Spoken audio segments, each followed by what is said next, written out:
자, 그러면 우리 하나 더 들어볼까요? 자, 요번 날짜는 며칠 날짜인가 보니까요. 자, 우리 상품에 대한 거. 자, 5일 날짜 한번 해봐요. 5일 날짜. 자, 5일 날짜에 보니까요. 상품 매출 이익이 아니라 상품 매출 손실이니까 여기다 상품 매출 손실 하나 더 적고 들어갈게요. 자, 상품 매출 손실이 있고요. 자, 여기 날짜는 20원이 있죠. 자, 날짜는 11월 5일 날. 자, 친구는 상품 이렇게 되겠죠. 자, 이렇게 됐어요. 자, 그러면 우리가 요 5일 날짜에 대해서 한번 해볼게요. 자, 5일 날짜에 보니까 상품이 지금 뭐라고 나와 있는가 보세요. 자, 5일 날짜에 보니까 상품이 지금 제자라고 나와 있잖아요. 그죠? 자, 이렇게 제자라고 나와 있어요. 자, 요렇게 제자라고 나와 있는 거에 대해서 한번 같이 볼까요? 자, 5일 날 먼저 제가 분기할 때 뭐 먼저 찾으라고 그랬어요? 제자서부터 하라고 그랬죠?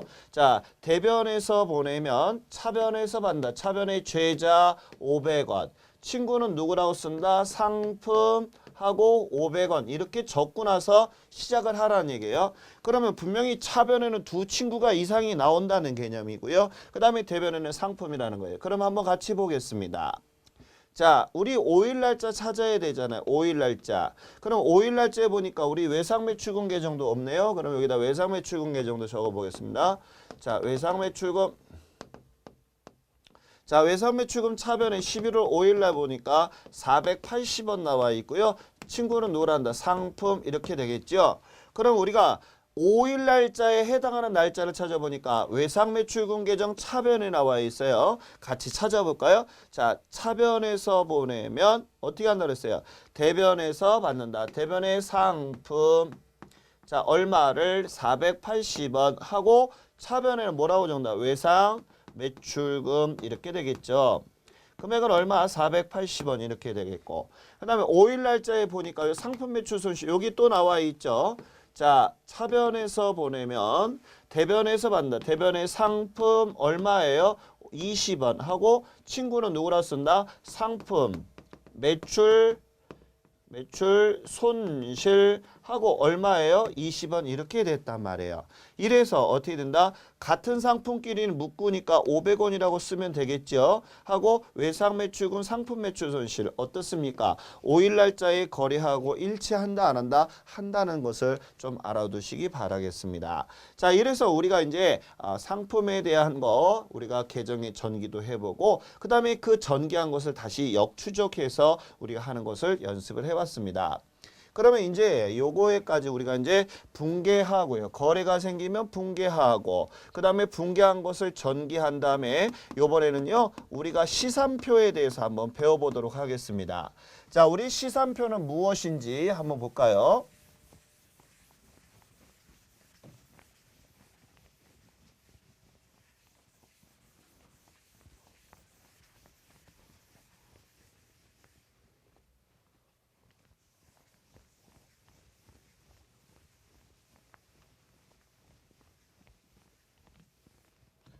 자, 우리 이제 시산표라고 하는 것은 상당히 중요해요.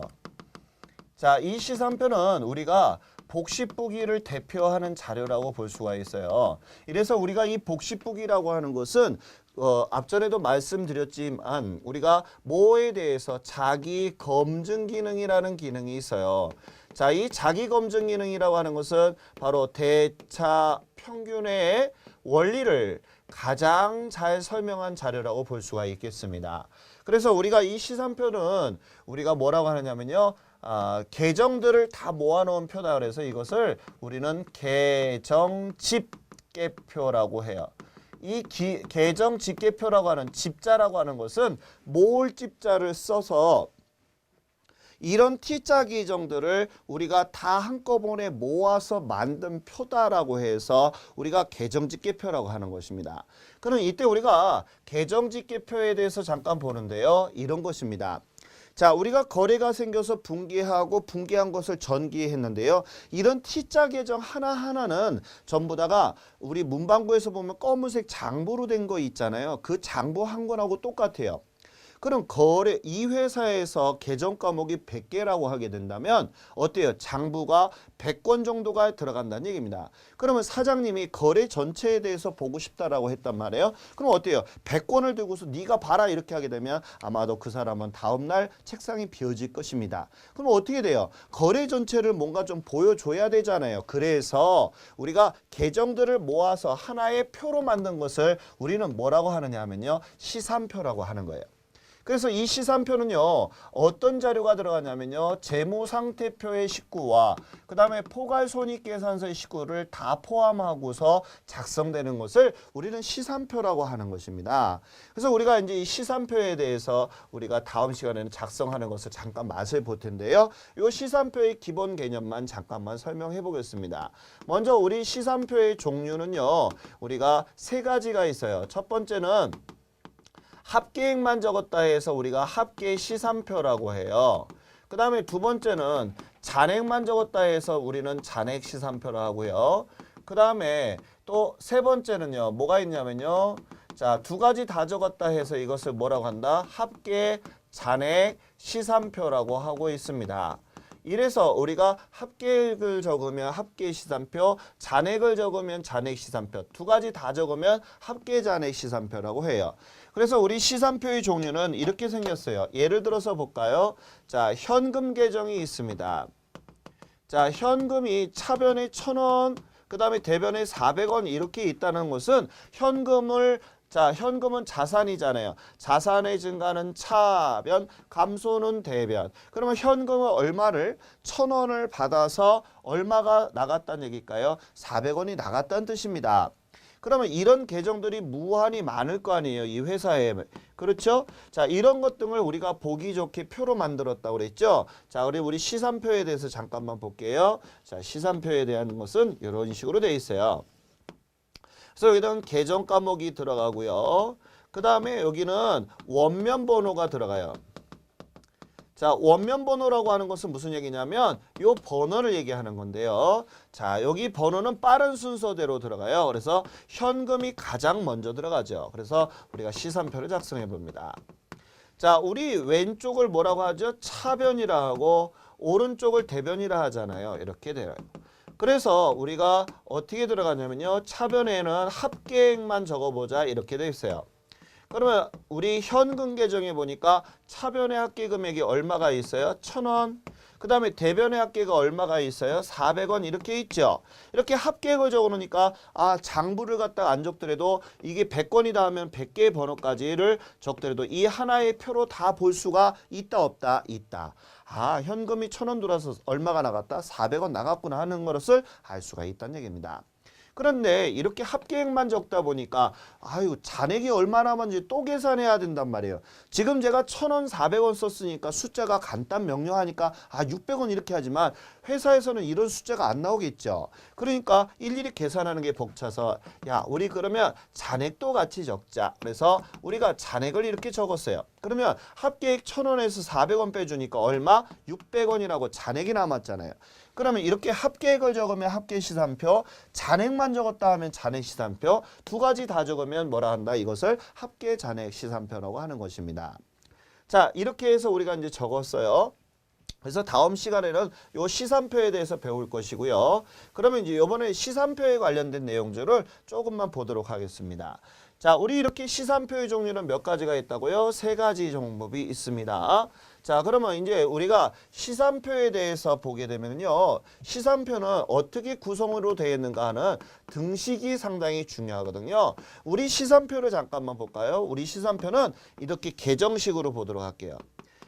우리가 시산표를 TB라고 해요. 그래서 트리얼 바란스라고 얘기하거든요. 왜 트리얼 바란스라고 하는 것은 우리가 재무상태표의 자료하고 그 다음에 포괄손익계산서의 자료를 두 가지를 포함하고 있다고 해서 우리가 트리플 자료라고 얘기를 해요. 그래서 우리가 복식부기의 자기 대차평균의 원리를 가장 잘 설명한 자료를 우리는 시산표라고도 얘기를 하고 있습니다. 그러면 우리가 재무상태표에 우리가 뭐가 들어간다고 그랬죠? 차변에는 자산이 들어가고요. 대변에는 부채하고요. 그 다음에 뭐가 들어가요? 자본이 들어가겠죠. 그 다음에 부채하고 자본이 들어갑니다. 자본이 들어갈 것이고요.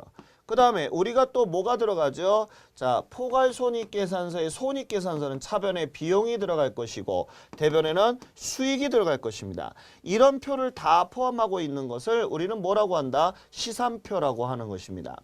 그럼 등식이라고 하는 것은 간단해요. 자, 어떻게? 서로가 같다는 것이거든요. 어떻게 같다고요? 자산과 비용을 더한 값은 부채와 자본과 수익을 더한 거랑 서로 뭐하다? 같다. 왜? 어떻게 같다 그랬어요? 무슨 원리 때문에? 대차 평균의 원리 때문에 같다라고 했었습니다. 그래서 어떻게 된다고요? 자, 우리 자산은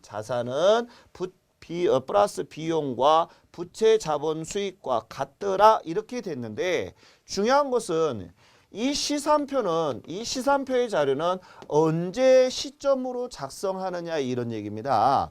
그래서 이 시산표는 우리가 기초가 아닌 결산을 준비하는 하나의 자료이기 때문에 우리가 기말에 보통이 작성이 들어가는 것입니다. 그래서 우리가 기말에 보통 작성하는데요. 그러면 이때 자산은 무슨 자산이 될까요? 기말 자산이 되겠죠. 그 다음에 우리는 기말 비용이라 하지 않고 단기 비용 또는 총 비용이라 하고요. 또 수익도 총수익 또는 단기 수익이라 하고요. 그 다음에 부채도 봐요.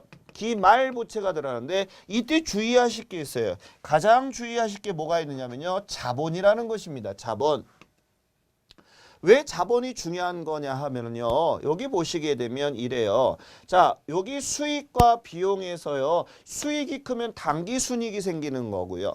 비용이 크면 단기 순손실이 생긴단 말이에요. 그런데 이때 이 자본금을 기말 자본금을 적게 되면 기말 자본금 안에는 단기 순이익도 포함되어 있어요. 그러면 결론은 단기 순이익이 몇 번이 들어가냐면 2번이 들어간단 말이에요. 기말 자본을 쓰게 되면. 그러면 시산표 합계가 맞을 리가 없죠. 그래서 항상 많이 나왔던 게 바로 뭐냐면요. 자본은 무슨 자본으로 적으라는 거예요? 기초 자본으로 적으라는 거예요. 그래서 아주 시험에 많이 나왔던 게 자, 나머진 전부 다 무슨 자본, 무슨 자산?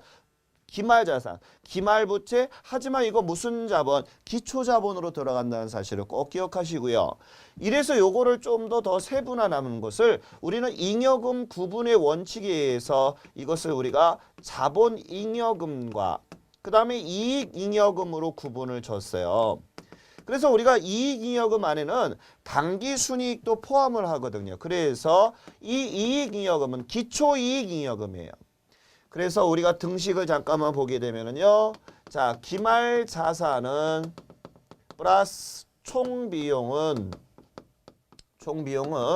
우리가 기말 부채랑 그 다음에 뭐예요? 기초 자본에다가 뭐를 더하면 총 수익과 더한 거랑 같더라. 이게 바로 등식이라는 것을 꼭 좀 알아두셨으면 좋겠네요. 자, 이렇게 해서 우리가 등식을 받고 요거보다 또 진화된 것은 우리가 예를 들어서 주식회사 같은 경우는 우리가 배당을 하는 경우가 있어요. 그럴 때는 우리가 선배당하게 되면 자본이 감소가 되거든요. 그래서 우리가 선배당할 때는 현금 배당을 하는 경우 또는 배당을 하는 경우에는 자본이 줄어들기 때문에 차변에 들어오는 경우가 있습니다. 그래서 우리가 공식으로 이렇게 만들 수 있다는 것도 참조해서 보시고요. 자, 그 다음에 세 번째 잠깐만 볼게요. 세 번째는요. 시산표를 작성하다 보니까 오류가 발생이 됐어요. 그래서 우리가 이 오류는 어떻게 해야 되는지 우리가 봐야 돼요.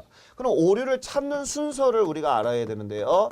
자, 오류라고 하는 것은 어떤 것을 오류라고 하느냐 하면 계산이 안 맞는다거나 그렇죠? 계산이 안 맞아. 앞만 봐도 안 맞아. 그럴 때는 우리가 시산표상에서 찾아야 되잖아요. 그래서 처음에 시산표에서 처음에 찾고 그 다음에도 안 맞아 계산이. 그럴 때는 어떻게 된다? 뭔가 전기나 이런 부분이 잘못됐다는 얘기거든요. 그래서 총계정 원장에서의 무엇을 다시 본다? 전기한 것을 다시 보고 그래도 못 찾았다 하게 되면 거래를 뭐한 거? 분계장을 본다는 거예요. 그래서 거래를 분계장한 것을 보고 그래도 못 찾았다 하게 되면 처음에 거래서부터 훑어보는 것입니다. 그러다 보니까 어때요? 우리가 배웠던 거 거꾸로 들어가는 거죠. 그래서 앞으로 오류를 찾는 순서는 어떤 순서대로 장부의 역순에 의해서 찾는다는 것을 머릿속에 좀 담아두셨으면 좋겠네요. 자, 그다음에 하나만 더 볼까요? 자, 네 번째예요. 자, 그러면 오류를 어떻게 해? 우리 과거의 기출문제에도 나왔던 거. 오류를 찾을 수 있는 오류냐? 아니면 찾을 수 없는 오류냐? 이렇게 이제 우리가 구분을 졌거든요.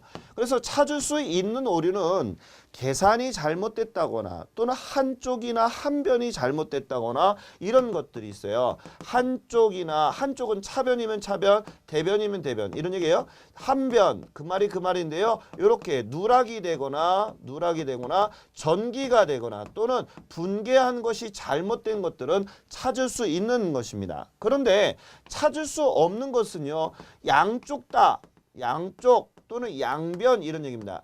양변에 또 붕괴나 또는 전기가 뭐가 됐을 때 누락됐을 때는 절대 찾을 수 없어요. 또 두 개가 자동으로 있잖아요. 자동으로 상쇄되는 경우가 있어요. 상쇄는 제로가 돼서 똔똔이가 돼서 제로가 되는 거예요. 이런 거래도 찾을 수가 없다는 것입니다. 그래서 시험에서는 오류에 관련되는 것도 예제 문제로 나왔다는 거 알아두시기 바랍니다. 자, 이래서 우리 이번 시간에는 시산표에 대해서 봤고요. 다음 시간에는 시산표 작성하는 거 한번 들어가도록 할게요. 잠깐 쉬었다 하겠습니다.